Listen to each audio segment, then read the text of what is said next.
Hi, welcome to Bernie's Fireside Stories on Tour, and I feel very privileged and I'm really chuffed to have my my good mate Anthony Crawford to read a story that he's written himself, and it's brilliant. So you're going to be in for a smashing story. I think it's well written. So well done, Anthony. Oh, thank you. And I'm sure you're all going to enjoy it. Anyway, over to Anthony. Okay, this story was written about 10 years ago, and with Bernie's help, we found the title, The Revolving Door. He woke with a start. Darkness. Silence, but for the sound of his breath.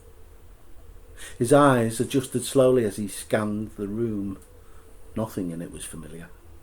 He could make out only the huge trunk of the wardrobe against the opposite wall, and nothing more in the darkness, but for the chair close to the window, dimly lit from something beyond. The wooden chair in which he had sat for the first time that evening, as he had listened for what seemed like hours to the comings and goings of those occupying rooms above and below. There it was again, tapping the window. Tap, tap. He turned, his heart pounding. Tap, tap. The soft impression of a branch moving in the darkness. He scanned the blackness outside. Wind. Wind moaned through the gaps in the frame, cracked and flaking with age and lack of care. A lower, distant sound. Leaves rustling. Tap, tap. The branch insistent. He shivered. The nylon sheet clung to his clammy thighs. Outside, clouds shifted across the sky. A shaft of moonlight, for a moment, lit branch and tree before the dark regained its grip. Just an autumn night, he told himself, and tried to recall those of his youth as if to invoke its familiarity. No use. His imagination dulled by years of regularity. He knew he would never rest without confirming for himself in the blackness outside nothing moved but the wind. So he rose slowly from his bed, peeled the sheets from his thighs, cursed the wooden boards that betrayed his movements as he stooped toward the window and gingerly moved aside the tattered, yellowed net curtain. Nothing could be seen in the darkness outside. He shivered, standing naked in the darkness, waiting, watching. He was not sure how long it was he stood in the cold before convincing himself it was safe to return to his bed. And it was longer still before he allowed himself at last to embrace the sleep that clawed at his restlessness. Knock, knock. He was awake instantly and winced at the glare of the sun reflected in the mirror on the door of the wardrobe opposite. It was as if it had lay in wait all night for this attack. You awake? A woman's voice. What could she be after? He responded as he always had, betray no fear, faced them at the door. He opened it, wide enough to show his face, but not so wide as to betray weakness. A black woman with a welcoming smile and colourful clothes, his new neighbour, Alicia. Was he a churchgoer? No. He would be very welcome to join her any time. Unsure why he was smiling, he declined politely. Alone again, he sighed, relieved. That evening, he warmed a tin of beans on the stove, rejoicing in his abundance, as he mopped the last of the sauce from the pan with a slice of bread. He sat back, his belly fuller than he could remember, and mused on the events of the day. He'd received a cheque, his weekly income, had seemed incredibly generous until his return from the shop with a few rations that had cost far more than he'd expected, and he wondered how on earth his money would last. Then there were the cars. Cars everywhere at such speeds it was difficult to judge when it was safe to cross. And the people, indifferent to his attempts to make conversation at the till, impatient for him to hurry in the queue. He was a child, bewildered, lost, alone.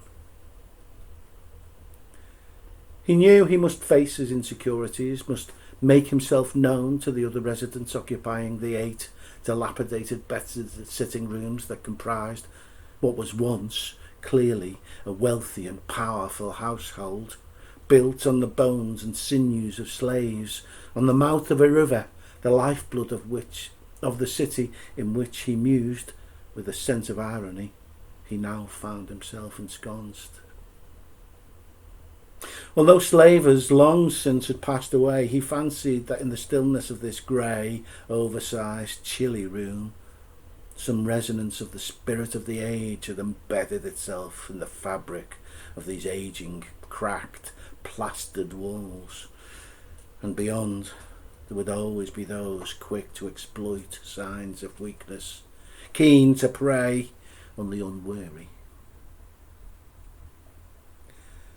He wondered what tomorrow and the following days would hold. His appointment had been arranged for him. His probation officer first, then a money advisor, basic skills tutor, housing support worker, counsellor. Why so many faces?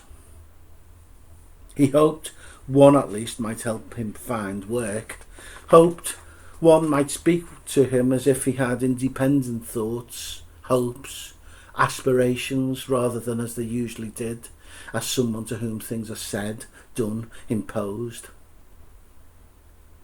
And beyond the coming weeks his imagination failed. The future expanded like a yawning black hole.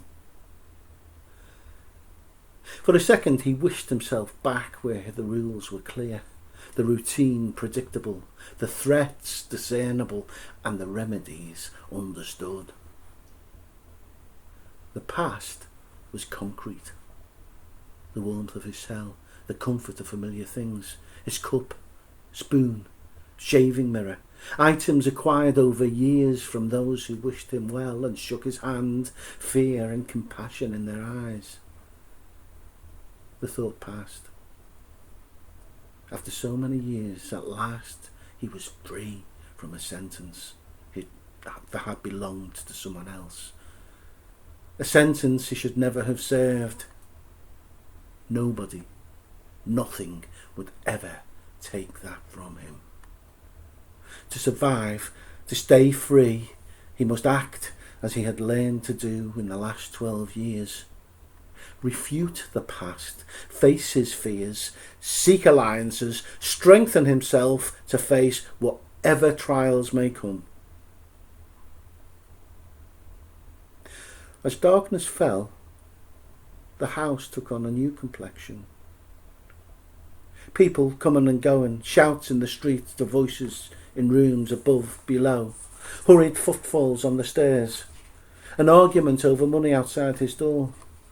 A woman's voice, shrill and weak, boasted by conviction and a coarse vocabulary that told the hearer she meant business, a baby in her arms whimpering. Rarely was the house silent. He sat in his chair and watched the cars stop in the road outside. Though the makes and models were unfamiliar, the quality belied that of the occupants.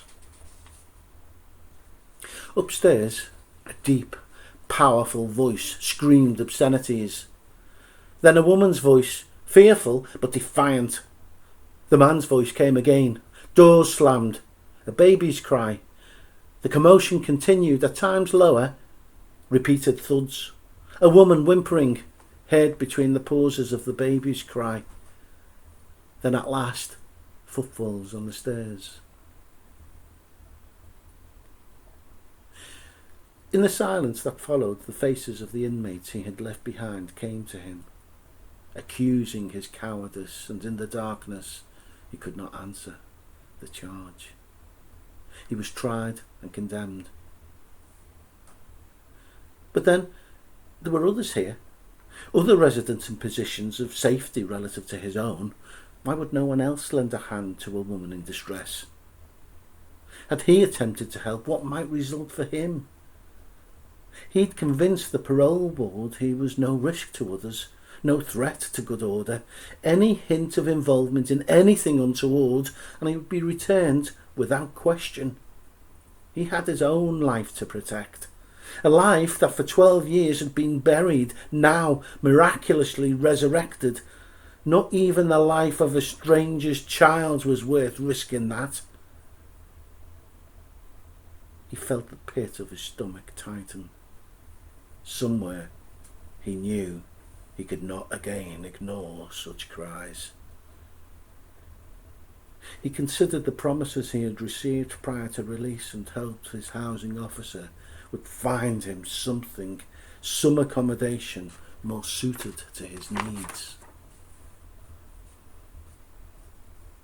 As the days turned to weeks, he came to accept this would be his home. This dimly lit room with high, wide grey walls growing colder as winter set in. The oversized wardrobe with its chips and scrapes, the rickety chair with its loose joints became his companions. He even began to plan changes. He might fill the cracked plaster, paint the walls, fill the empty room with a little comfort, perhaps a beanbag, perhaps even a carpet. Perhaps. If he could obtain a loan from the social. He even grew to enjoy the view from the window, the tree that seemed to invade the room from outside. He grew used to meeting the colourful lady, his neighbour, whose name now he could not remember, as he came and went. He remembered her smile, lingering just a little longer than was comfortable. He greeted the pale, gaunt, untidily kempt woman with child from the room above. And by degrees he learned of her trade and the need that drove her to offer her bed to violent villains. He pitied her enslavement, but more than that, he pitied the child in her arms. He wanted to say so, wanted to show her, but never knew how, had never learned how to convey compassion to strangers. And she was indifferent to his greetings, her eyes full of fury or longing or glazed, most often glazed. The evening following his 12th appointment with his probation officer, he found sleep more easily. In spite of her insistence, he accepted his guilt for an offence he had never committed. She nevertheless seemed to believe to be sincere. His hopes, his aspirations had seemed to connect with his anxieties. She'd promised training. Forklift trucks were an option, and beyond that, the prospect of paid employment. For the first time since his release, he began to hope he might, after all, learn to live his new life. He was awoken by a scream. He sat up in the darkness. It had come from the room above. He'd grown used to hearing commotion above, but there was something... The scream again. Fear. Real fear. A thud. He leapt from the bed. Thud, thud, thud! As he put on his pants and shirt, paused. The woman's voice upstairs, pleading. He opened the door, moved to the stairs to see if he could see the landing upstairs. Inside! The man had a powerful athletic frame, clearly used to exercise. His eyes glared between flecks of long blonde hair. The baseball bat in his hands moved. Now!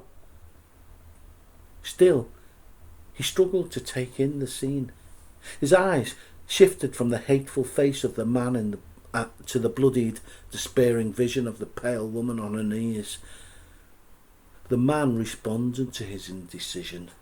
moved toward him. He heard a voice as if on a radio as he gained consciousness. Then he heard a closer voice respond. Yes, witnesses say he had complained about the noise, but then attacked with a weapon for no apparent reason. He opened his eyes. 4 police officers glared down at him, one with a foot on his neck. He was told to relax. He was relaxed. He felt his hands cuffed behind his back. To his left, the face of a man. Rage in his eyes. The bloodied woman. She looked fearful. He heard her explain that the man on the floor had been stalking her, watching her on the stairs from his window. At one time he seemed to have been naked. It was some time before he realised it was he she spoke of. He looked to his right. There was his neighbour, Alicia, her hand on her mouth. As he surveyed the scene, it hit him like a bolt. All of these people, the woman on the stairs, the man, his other neighbours, the police, his probation officer, and all those others he was expected to see, all were white, except Alicia. How had he not noticed that before? He turned again to see her close her door. He thought of his warm, familiar cell. He could see it in detail. Then a wave of anguish swept over him with the realisation that it would not be to his own cell that he would return. He felt himself being lifted to his feet, a police officer on either side. That's it. Oh, well done, Anthony. That was very, very moving. Thank you so much. And